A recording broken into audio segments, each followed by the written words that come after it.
नमस्कार दोस्तों, राधे राधे, जय श्री कृष्णा।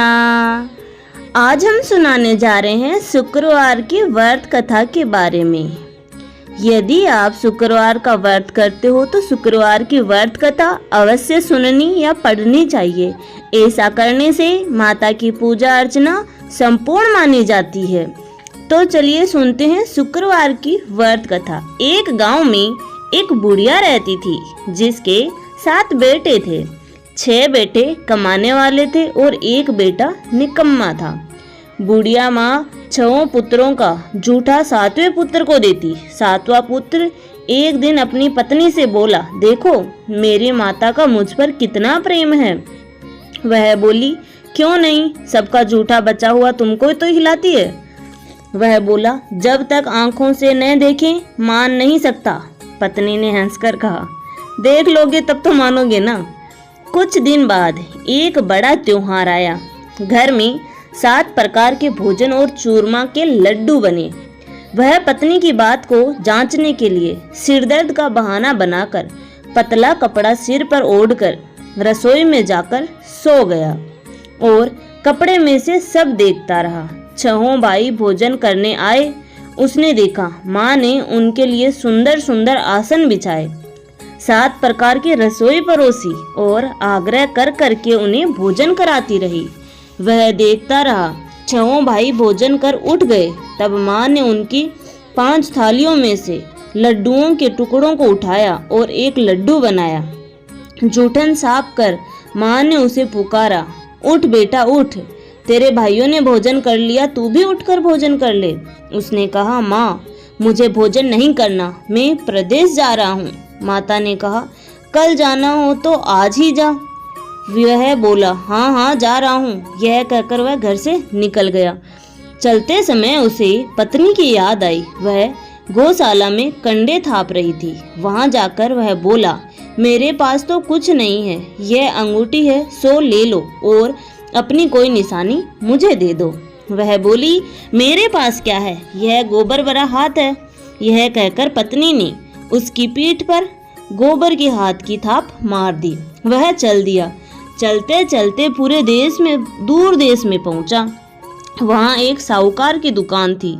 वहां जाकर बोला, सेठ जी मुझे नौकरी पर रख लो। साहूकार को नौकर की सख्त जरूरत थी। साहूकार ने कहा, काम देखकर तनख्वाह मिलेगी वे। उसने कहा, सेठ जी जैसा आप ठीक समझे। उसे साहूकार यहाँ नौकरी मिल गई।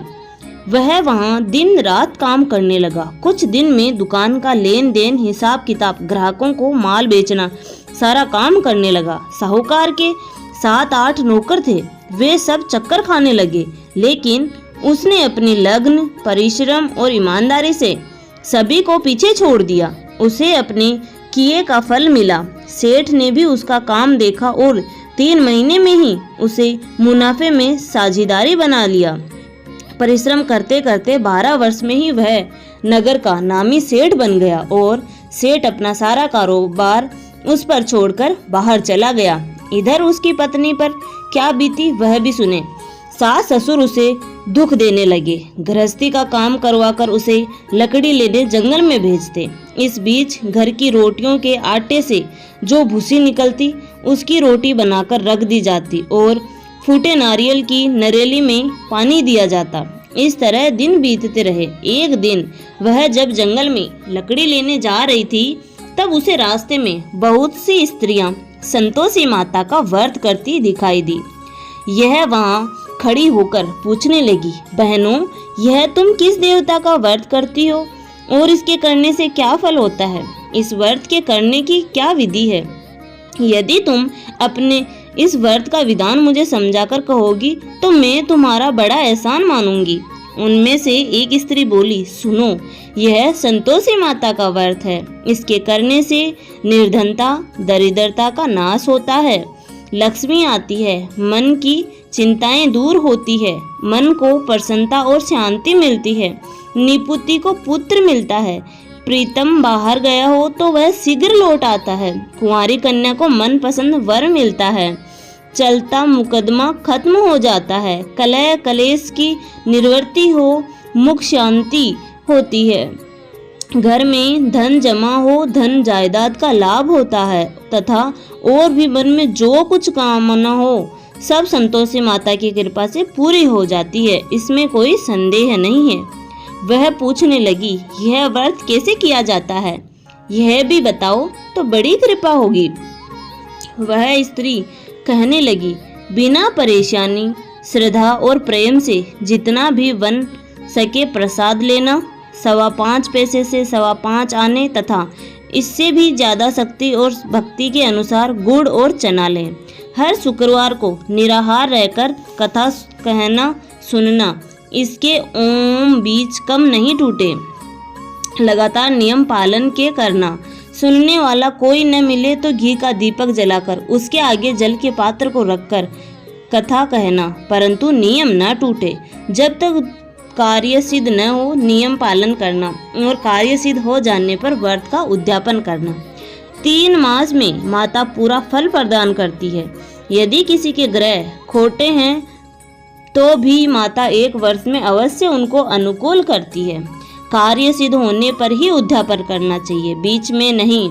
उद्यापन में 2.5 सेर आटे का खाजा तथा इसी अनुसार खीर तथा चने का साग बनाना, 8 बच्चों को भोजन कराना, जहाँ तक मिले देवर, जेठ, भाई, बंधु, कुटुंब के लड़के लेना, न मिले तो रिश्तेदारों और पड़ोसियों के लड़के बुलाना, उन्हें भोजन कराना, यथाशक्ति दक्षिणा दें, माता का नियम पूरा करना। ध्यान रखना, उस दिन घर में कोई खटाई न खाए। यह सुन वह वहाँ से चल दी। रास्ते में लकड़ी के बोझ को बेच दिया और उन पैसों में गुड़ चना ले माता के व्रत की तैयारी करने लगी। रास्ते में संतोषी माता के मंदिर में जा माता के चरणों में लौटने लगी, विनती करने लगी, माँ मैं दीन हूँ, निपट मूर्ख हूँ, व्रत के नियम कुछ जानती नहीं, मैं बहुत दुखी हूँ, हे माता मेरा दुख दूर कर, मैं तेरी शरण में हूँ। माता को दया आई।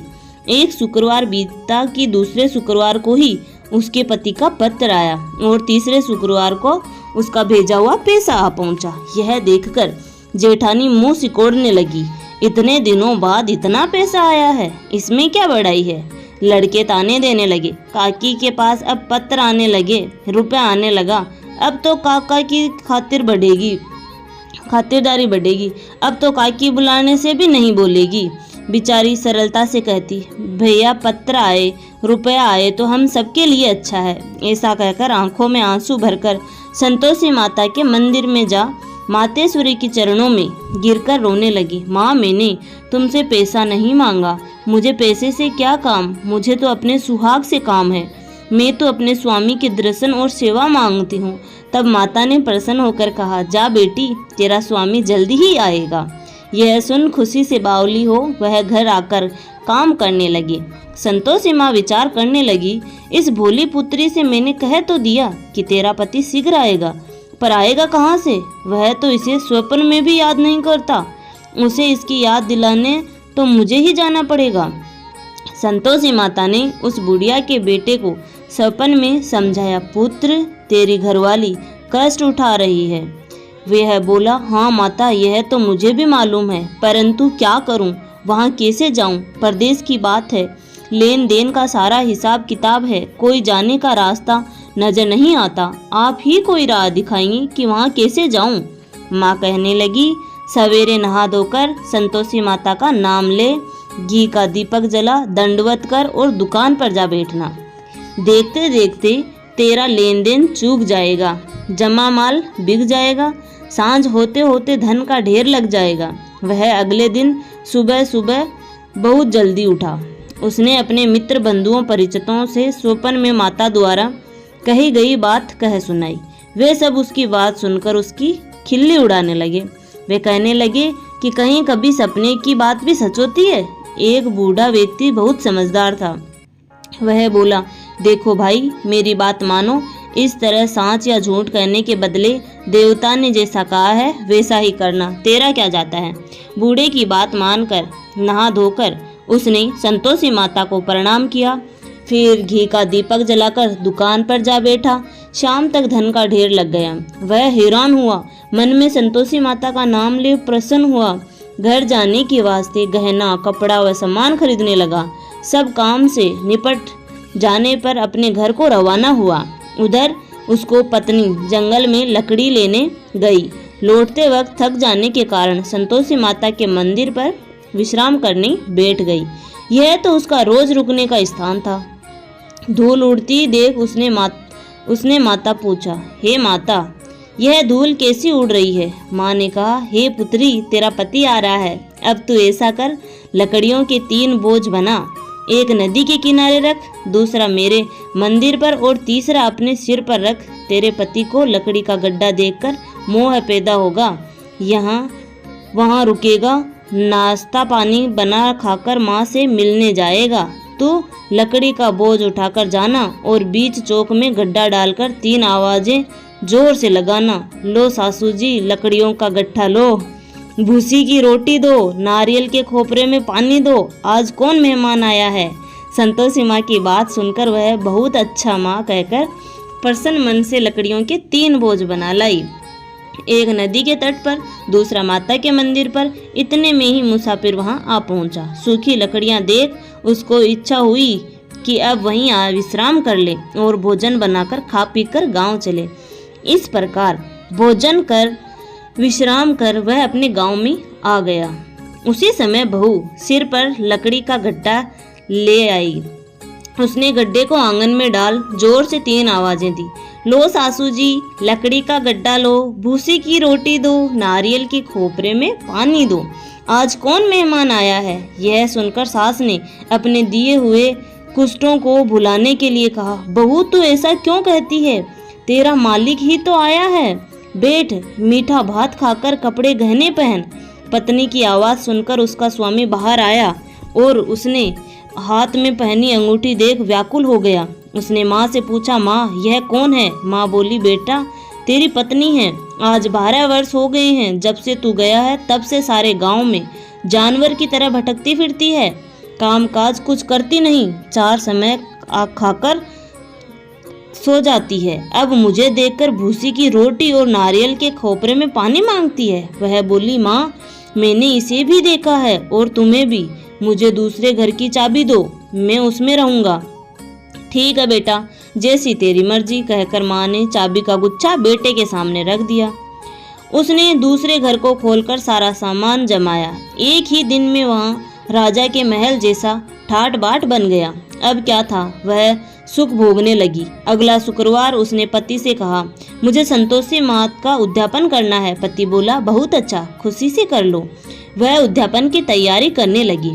जेठ के लड़कों को भोजन के लिए कहने गई, उन्होंने मंजूर किया, परंतु पीछे से जेठानी ने अपने बच्चों को सिखलाया, देखो रे, भोजन के समय सब लोग खटाई मांगना, जिससे उसका उद्यापन पूरा न हो। लड़के भोजन करने आए, खीर पेट भरकर खाई, परंतु बात याद आते ही कहने लगे, हमें कुछ खटाई खाने को दो, खीर खाना हमें भाता नहीं, देखकर अरुचि होती है। लड़के उठ खड़े हुए, बोले, पैसे लाओ। भोली बहू कुछ जानती न थी, उसने उन्हें पैसे दे दिए। लड़कों ने बाजार जाकर उन पैसों से इमली खरीदी और खाई। यह देखकर बहू पर माताजी ने कोप किया। राजा के दूत उसके पति को पकड़कर ले गए। अब सब मालूम हो जाएगा जब जेल की रोटी खाएगा। बहू से यह वचन सहन नहीं हुए। वह संतोषी माता के मंदिर गई और कहने लगी, माता तुमने यह क्या किया, हंसाकर क्यों रुलाने लगी हो। माता बोली, पुत्री तूने मेरा व्रत भंग किया है, इतनी जल्दी सब बातें भूल गई। वह बोली, माता भूली तो नहीं हूँ, न कुछ अपराध किया है, मुझे तो लड़कों ने भूल डाल दिया, मुझे क्षमा करो माँ। माँ बोली, ऐसी भूल भी कहीं होती है। यह बोली, अब कोई भूल नहीं होगी, अब बताओ मेरे पति कैसे आएंगे। माँ बोली, पुत्री जा, तेरा पति तुझे रास्ते में ही आता मिलेगा। वह मंदिर से निकलकर बाहर आई तो रास्ते में उसे अपना पति आता हुआ मिला। उसने पूछा, कहाँ गए थे। वह बोला, इतना धन जो कमाया है उसका कर राजा ने मांगा था, वह भरने गया था। वह प्रसन्न होकर बोली, भला हुआ, अब घर चलो। फिर अगला शुक्रवार आया। वह बोली, मुझे माता का उद्यापन करना है। पति ने कहा, ठीक है करो। वह फिर जेठ के लड़कों से भोजन को कहने गई। जेठानी ने लड़कों को सिखा दिया कि तुम पहले ही खटाई मांगना। लड़के भोजन करने बैठे, लेकिन भोजन करने से पहले ही कहने लगे, हमें खीर पूरी नहीं भाती है। जी बिगड़ता है, कुछ खटाई खाने को दो। वह बोली, खटाई खाने को तो नहीं मिलेगी, खाना हो तो खाओ। उनके उठकर चले जाने पर उसने ब्राह्मणों के लड़के बुलाकर भोजन करवाया। दक्षिणा की जगह उन्हें एक एक फल दिया। उससे संतोषी माता प्रसन्न हो गई। माता की कृपा से 9 माह बाद उसको चंद्रमा के समान एक सुंदर पुत्र प्राप्त हुआ। पुत्र को लेकर वह प्रतिदिन संतोषी माता के मंदिर में जाने लगी। माँ ने सोचा कि यह रोज आती है, आज क्यों न मैं ही इसके घर चलूं, इसका आसरा देखूं तो सही। वह विचार कर माता ने भयानक रूप बनाया। गुड़ और चने से सना मुख, ऊपर से मूंड के समान होठ, उस पर मक्खियां भिनभिना रही थी। दहलीज में पैर रखते ही उसकी सास चिल्लाई, देखो रे, कोई चुड़ैल डाकिनी चली आ रही है, लड़कों इसे भगाओ, नहीं तो सबको खा जाएगी। बहू रोशनदान से देख रही थी। वही प्रसन्न हो उठी, आज मेरी माता मेरे घर आई है। यह कहकर दूध पीते बच्चे को गोद उतार दिया। इस पर उसको सास क्रोध में भरकर बोली, अरे रांड, इसे देखकर कैसी उतावली हुई है तू, जो बच्चे को पटक दिया। इतने में माँ के प्रताप से जहाँ देखो वहाँ लड़के ही लड़के नजर आने लगे। वह बोली, माँ जी, मैं जिनका व्रत करती हूँ यह वही संतोषी माता है। इतना कह उसने झट से घर के सारे किवाड़ खोल दिए। सबने माता के चरण पकड़ लिए और विनती कर कहने लगे, हे माता, हम मूर्ख हैं, अज्ञानी हैं, तुम्हारे व्रत की विधि हम नहीं जानते। तुम्हारा व्रत भंग कर हमने बड़ा अपराध किया है। हे माता, आप हमारे अपराधों को क्षमा करो। इस प्रकार बार बार कहने पर संतोषी माता प्रसन्न हुई। इसके बाद उसकी सास कहने लगी, हे संतोषी माता, आपने बहू को जैसा फल दिया वैसा सबको देना। जो यह कथा सुने या पढ़े उसका मनोरथ पूर्ण करना। जय हो माँ संतोषी की। धन्यवाद दोस्तों, आशा करती हूँ आपको ये जानकारी पसंद आई होगी। ऐसी ही जानकारी प्राप्त करने के लिए आप हमारे चैनल को लाइक, शेयर एंड सब्सक्राइब करना ना भूलें। धन्यवाद।